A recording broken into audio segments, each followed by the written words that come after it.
उन्होंने कहा था एक देश में दो प्रधान, दो विधान और दो निशान नहीं चलेंगे, नहीं चलेंगे।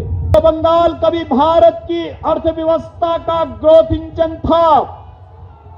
भारत की इकोनॉमी में जिस बंगाल का योगदान 1/3 से अधिक था, आज उस बंगाल में पहले कांग्रेस ने, फिर वामपंथियों ने और 15 वर्षों में टीएमसी की सरकार ने उस बंगाल को नोच डाला है। ये धरती बिपिन चंद्र पाल की धरती है और ये धरती भारतीय जनसंघ के संस्थापक डॉक्टर श्यामा प्रसाद मुखर्जी की धरती भी है। याद करिए, डॉक्टर श्यामा प्रसाद मुखर्जी ने इसी धरती में पैदा होकर क्या आह्वान किया था। उन्होंने कहा था एक देश में दो प्रधान, दो विधान और दो निशान नहीं चलेंगे, नहीं चलेंगे।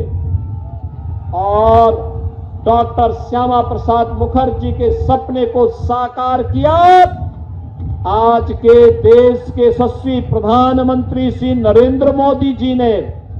कश्मीर में धारा 370 समाप्त करके कश्मीर के अंदर अगर बंगाल का भी कोई नौजवान जमीन लेना चाहेगा तो अब उसको कोई रोक नहीं सकता है।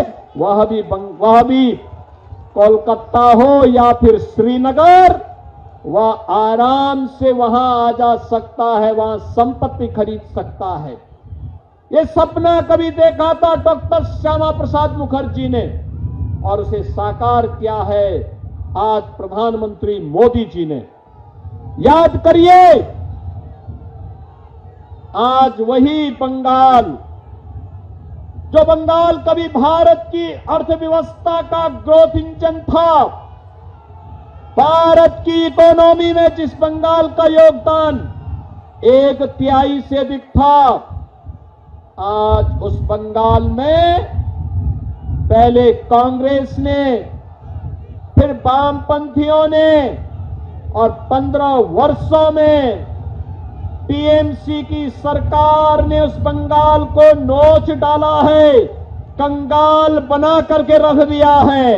यहां पर किस हद तक भ्रष्टाचार होता है, चक्रवात में सहायता के नाम पर भ्रष्टाचार, गरीबों के हक का पैसा कटमनी में टीएमसी के गुंडे खा जाते हैं। मछुआरों और किसानों को सिर्फ झूठे वादे किए जाते हैं। यहां विकास नहीं, सिर्फ वसूली का तंत्र हावी होता है। याद करिए, कभी शिक्षा, संस्कृति, कला, अध्यात्म और उद्यम की भूमि रहा बंगाल, आज बदहाल है, बदहाल। अपनी पहचान के लिए मोहताज है। टीएमसी कही जाने वाली ये पार्टी, टी का मतलब टेरर, टी का मतलब तुष्टीकरण, एम का मतलब माफिया राज और सी का मतलब कटमनी या करप्शन। यानी ये टीएमसी टेरर और तुष्टीकरण का, माफिया राज का, कटमनी और करप्शन का पर्याय बन चुका है। और ये टेरर और तुष्टीकरण का जवाब, ये माफिया राज का जवाब, ये कटमनी और करप्शन का जवाब केवल और केवल डबल इंजन की भाजपा की सरकार में है, मोदी जी के पास है।